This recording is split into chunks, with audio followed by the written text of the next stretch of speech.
If you think oral pleasure is just about lust and wild satisfaction, you've missed the point. You've been lied to. What if I told you that the way you give or receive oral intimacy reveals more about your emotional intelligence than your physical skills? What if I told you it's less about technique and more about trust, communication, and care? This isn't just another video. This is the conversation no one is brave enough to have until now. Oral intimacy isn't simply about stimulation, it's an unspoken language. When a partner lowers themselves in front of another, not just physically, but emotionally, there is a powerful message being sent. I see you. I honor you. I want to know what makes you feel alive. That's not sex. That's vulnerability in motion. Oral pleasure, when done with true care, says, your joy matters to me. And that communication is louder than any words you could speak. In relationships, people crave to be understood, to be listened to, but often we don't realize that listening doesn't always happen through ears. It happens through action, through sensitivity, through presence. When someone takes their time to explore, not rush, when they pause to ask not with words, but with touch, responsiveness, and attention, it becomes a dialogue, a sacred exchange of trust. It's no longer about dominance or proving skill. It's about emotionally decoding what your partner truly enjoys and giving it without shame, without fear, without ego. Psychologically, oral intimacy is one of the most exposing acts in any romantic connection. Why? Because it requires surrender. And surrender only happens where trust lives. When one person allows another that close, that vulnerable, it's not just physical, it's deeply emotional. That moment communicates more than a love letter ever could. It says, you're safe with me. Research shows that couples who practice mindful, intentional intimacy, especially oral intimacy, often report higher satisfaction, stronger emotional bonds, and even improved mental health. It makes people feel seen, cherished, understood. Yet too many treat it like a performance, something to check off the list. But here's the truth. When you treat it that way, you're not making love. You're just passing time. True intimacy whispers, I care about your body, your heart, and your mind. And that's what oral pleasure at its highest form truly is. Nonverbal communication wrapped in compassion, attention, and emotional connection. There's a level of closeness that goes beyond the body. It's vulnerability. True intimacy, especially during oral connection, isn't rooted in technique, it's rooted in the courage to be emotionally naked. When both partners allow themselves to be seen, flaws, desires, fears, and all, that's when trust is built. And without trust, intimacy becomes hollow. Think about this. How often do people pretend to be okay with things they're not? How many women say yes when they mean not yet? And how many men give just enough effort to get by, not because they don't care, but because they've never been taught that emotional availability is masculine strength? In the realm of physical intimacy, pretending is a disease, and vulnerability is the cure. When two people choose to be vulnerable in the act of giving or receiving oral pleasure, something powerful happens. One partner opens up not just their body, but their emotions. They say, without saying, I trust you enough to let go. The other partner, when tuned in, responds not with selfish urgency, but with attentiveness, patience, and empathy. That back and forth creates a bond stronger than any verbal promise. This is the secret no one teaches us. Intimacy isn't about how much skin you touch, it's about how deeply you feel.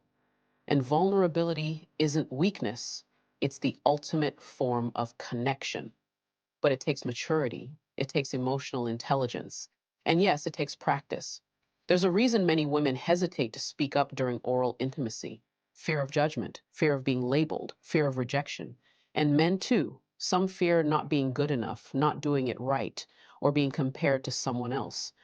But when both parties can be open, express their wants, needs, and boundaries without fear, that's when trust blooms. Mutual vulnerability means being able to say, I like this, or I don't feel safe doing that yet, and knowing you'll still be loved and respected.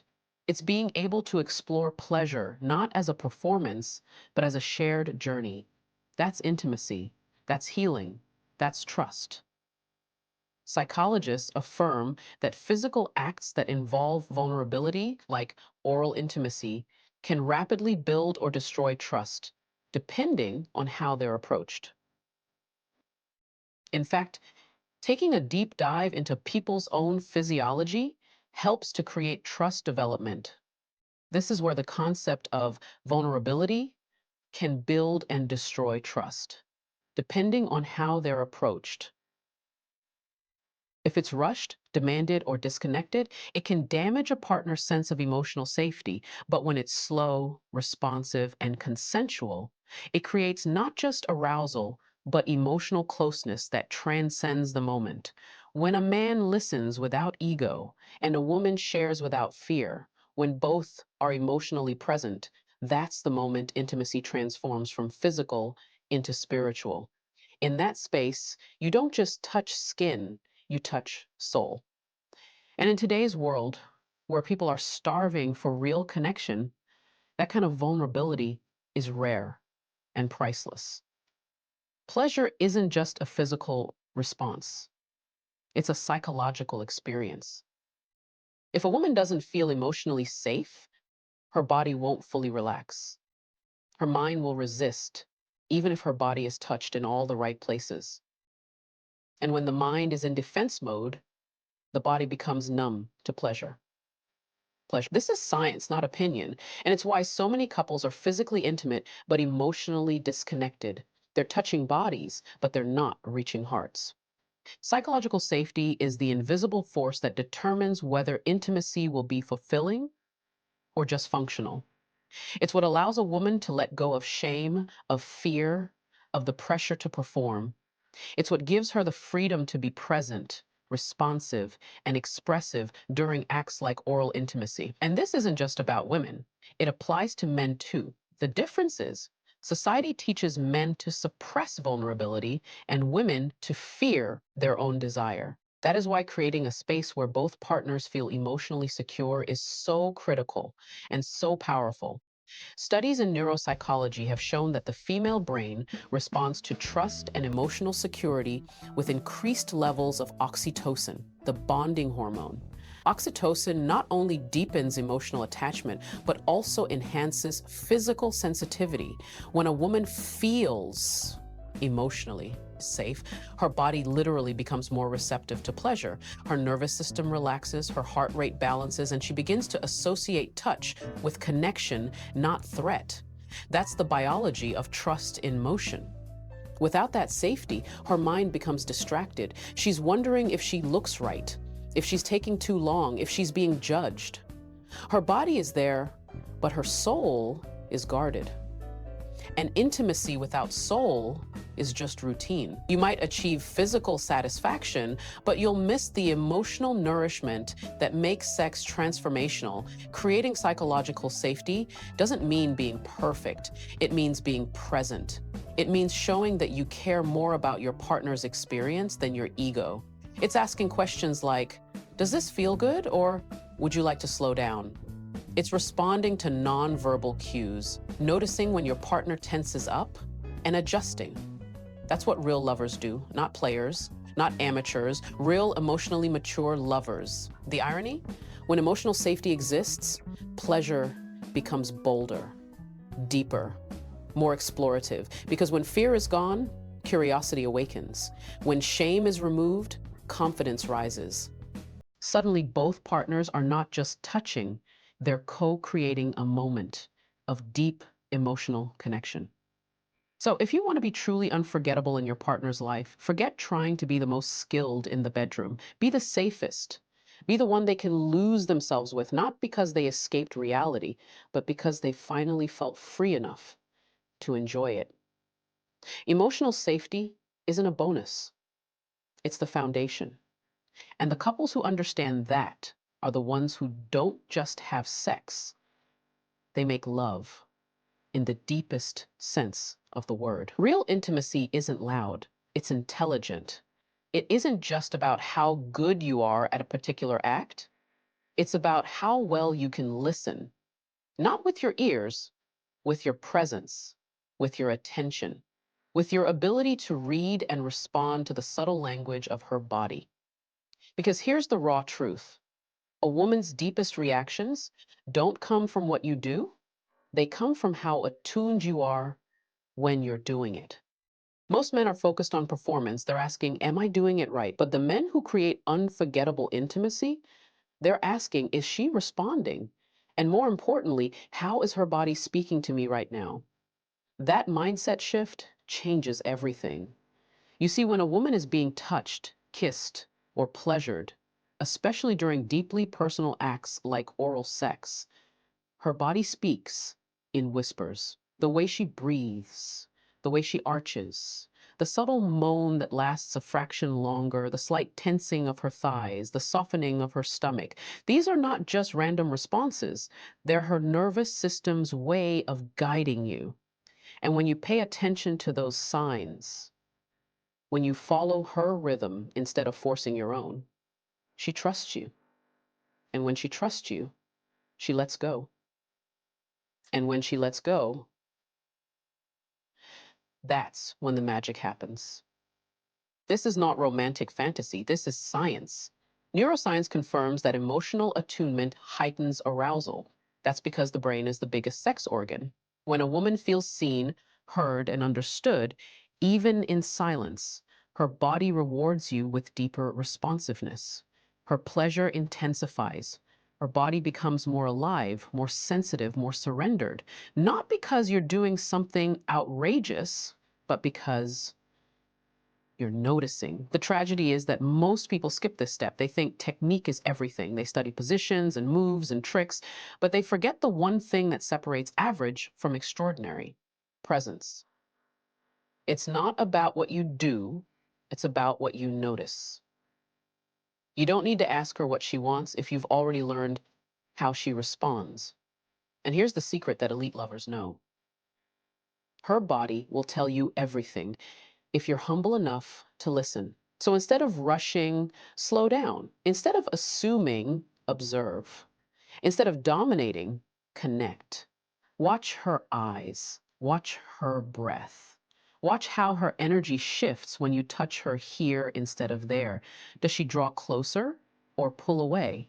Is she holding tension or surrendering into softness? Because the greatest intimacy is co-created.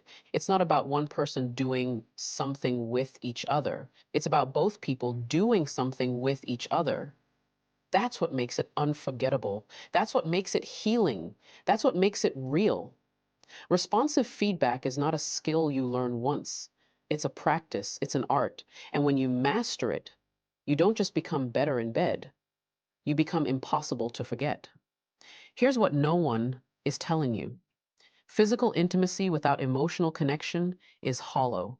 It's like setting the table with gold plates and serving nothing but air. It might look beautiful from the outside, but inside, it's empty. You see, real intimacy, the kind that shakes your soul, that makes you remember a person for life, isn't about how long it lasted or how wild it got. It's about what you felt while it happened. That's what makes the difference. Too many people are chasing technique, positions, tricks, the perfect moves, but they're missing the core ingredient: emotional intimacy, the invisible thread that binds two bodies into one experience. That's the force that turns pleasure into passion, contact into connection, and sex into something sacred. And here's what the science says: oxytocin, the hormone released during deep physical intimacy, only has long-lasting effects when it's paired with emotional closeness. That means the bonding, the satisfaction, the trust, all of that only sticks if there's real emotional presence. Otherwise, it's just biology: temporary, fleeting, forgettable. Emotional intimacy isn't about constant words, it's about silent trust. It's in the way you look at each other, not with hunger, but with honesty. It's in the way you hold each other after, not as a duty, but as a desire to stay close. It's in the way you listen without judgment, touch without rushing, breathe in rhythm because you feel each other. When a woman feels emotionally close to a man, truly close, her nervous system softens, her guard drops, her need to control disappears. She enters a state of surrender not because she's weak, but because she's safe. She's allowed to receive without fear, to express without shame, to be seen without masks. That's not just pleasure, that's healing. And men? When you build that emotional intimacy with a woman, something incredible happens. She doesn't just respond to you, she returns your energy in ways that blow your mind. The passion becomes mutual, the giving becomes circular, and the connection, it becomes unforgettable. So let me ask you, do you want to be remembered for what you did or how you made her feel? Because one is temporary, the other is timeless. This is what most never talk about because it takes maturity, vulnerability, self-awareness. But if you want deep connection, real pleasure, lasting intimacy, then you must learn how to build that emotional bond before, during, and after the act. That's what makes love feel real. That's what turns a simple night into a lifelong memory. So stop chasing the illusion of intensity.